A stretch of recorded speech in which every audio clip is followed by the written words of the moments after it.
What's up? I'm going to teach you how to plan a retreat. So if you're a business owner, an entrepreneur, somebody that's looking to plan retreats, I'm going to literally take you step by step and go through this whole experience.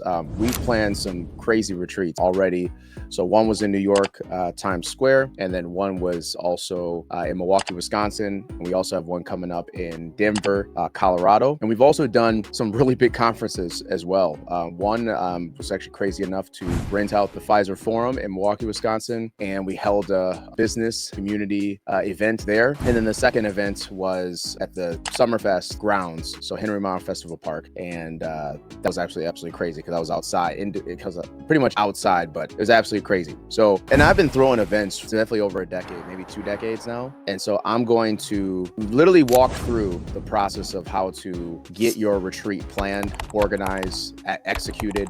If you had an idea around a retreat or some kind of event experience, this is definitely the videos you need to be tuning into. I'm going to do kind of series and walk through, like Milwaukee one we're coming up shortly. So I'm going to walk through how to plan these retreats to make sure that you don't make the same mistakes that I've made in the past, what to look out for, how to plan this in a way that's also budget friendly. I'm a really big believer in partnerships. So if you can make it a win situation for others, that will drastically drop your costs instead of you feeling like you got to take on all the brunt, everything. And we primarily do branding and business retreats. So we're getting entrepreneurs together. We're helping them change their circle, get connected with the right people, get close proximity with amazing individuals, but also learning how to craft their offer, how to scale their business, how to grow their personal brand, and how to really sell and get revenue in the door while building their credibility, as well as building their credibility online. So that's what we focus on, but you can take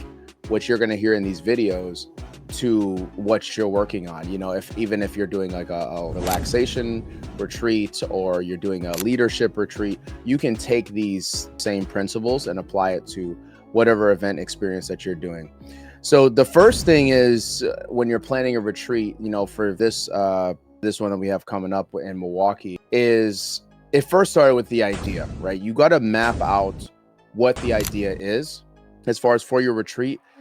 And I'm not talking about what the as far as the particulars with the retreat. What I'm talking about is as far as likes and all that stuff, I'm talking about what the goal is.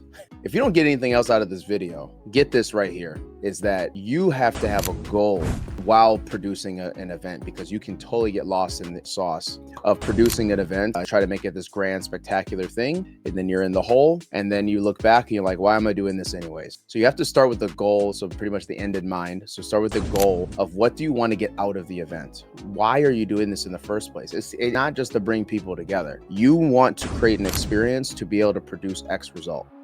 And so that's where you need to start first. So you want to really be very clear on what that goal is. So if that is to produce more revenue for your business, if that's to acquire leads, if that's to simply say, hey, this event is purely a marketing expense. So if you come with that frame of mind, then you're like, I just need to be able to produce something that is marketable, creating content and ways I can get testimonials. And this is just a marketing thing for people to know about the things that I have going on. If it's a revenue producing activity, then you need to make sure that you have revenue actually going through your event. So what is it going to take? What are you going to sell? And who are you going to sell it to? You need to make sure that it's a revenue producing asset.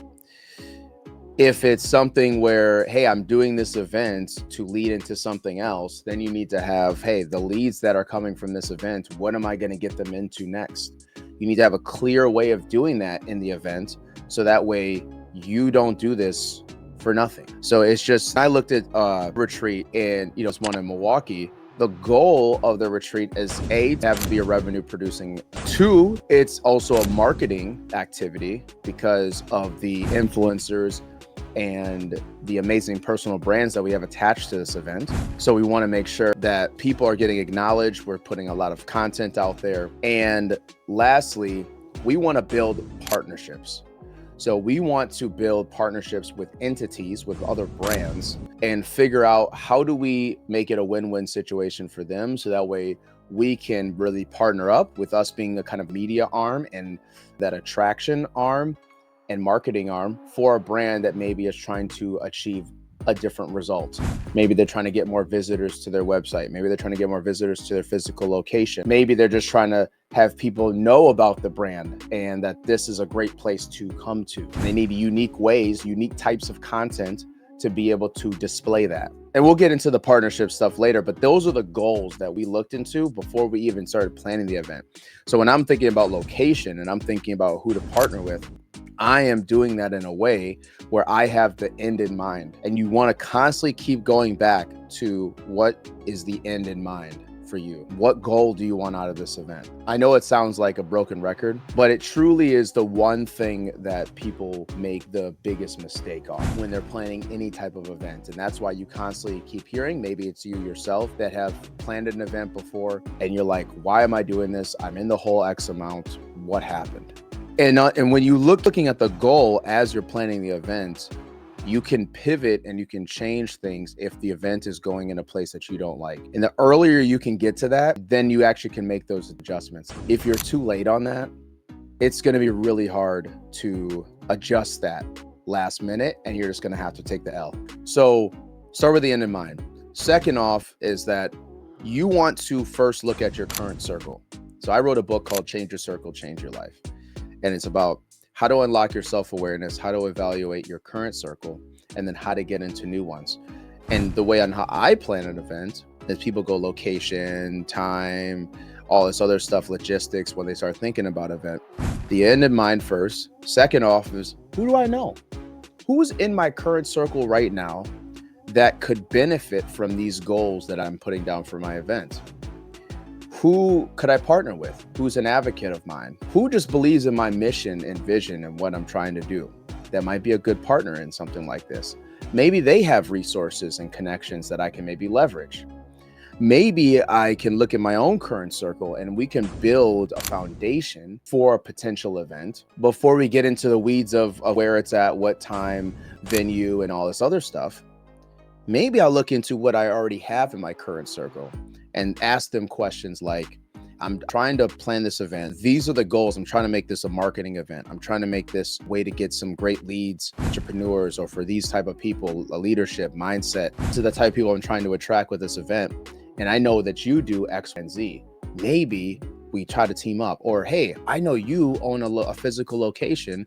You own a restaurant that has a great back room. Maybe we could use that kind of event space and I get highlights on your restaurant and we're bringing great entrepreneurs into it. You see what I'm saying? Like, this is the creative brain that I kind of, when it comes down to events, because too many people just take it like a wedding. And it's got to go rent the venue. I got to go get the catering. I got to get all this stuff. It's like, that's for weddings.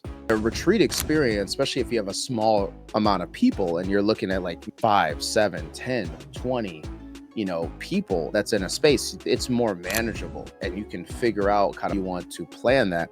But first you want to start with the end in mind, and then you want to go into who's my current circle, who can I leverage, how can I partnerships with, who can make this a win, who has venues, who has access to great speakers or other influencers or personal branding, who has access to cameras, lights, equipment, sound, who has access to that. You start to do all the pieces of the event, and then you start to say who has access to that already that I can form a relationship with, I can form a partnership with. That is so essential before you even start planning all the logistics for your event. And then the third thing, before we even get into the logistics, is for the retreat, how do I make this? Is this a pilot retreat, or is this a retreat that I want to continue over and over again? Because you need to document the process. So already pre-set up your Dropbox or wherever that is, and preset that up. So then that way, as you're building out the retreat, you're putting in the SOPs, so the standard operating procedures, you're putting in the information into one central spot so you can repeat this thing, right? Too many people just start planning and they just got stuff everywhere.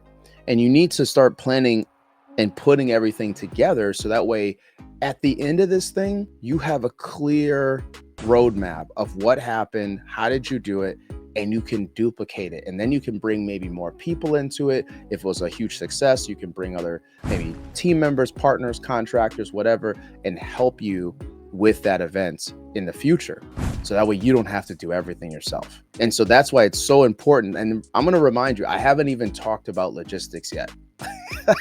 This is the things that you got to be thinking about when, and video, I'm sure we're going to be showing a lot of B-roll of past events and things that we've done at the highest level. So you have to, if you're planning these events, you need to make sure you have the end in mind of what do you actually want out of the event. The second thing is, who do I know right now in my current circle that I can be able to connect with and be able to leverage and be able to partner to make it a win-win relationship, and see what areas of, because that may lead you in a direction in the event where you're like, oh my God, I have this is great. Now all we need is this, and this. And you start to document as you go into this process of building out this event. Okay, so we're gonna keep going through a series of this, and I'm gonna keep breaking down on how we're producing events. If you have any questions, please drop it in the comments below. We would love to help you out. And if you are an entrepreneur that wants to grow your brand, your business, your credibility, your revenue, get to the place where you're meant to be, hit us up. We'll love to have a conversation with you, schedule a consultation call. We have an amazing podcast that you guys can listen to, awesome content that's over there. It's called the Forever Podcast. We're interviewing amazing personal brands, influencers, but also tacticians of business, people that are running successful businesses, or they're really good at a particular skill. And we want to dive into that and learn from that, so that way you can help you guys. So my name is Jamar Jones. I'm out. So please like, comment, subscribe to these videos. I'm going to be dropping some more videos as well, and take you through this process of how to produce a retreat. So I'm out. Peace and love, and I'll see you soon.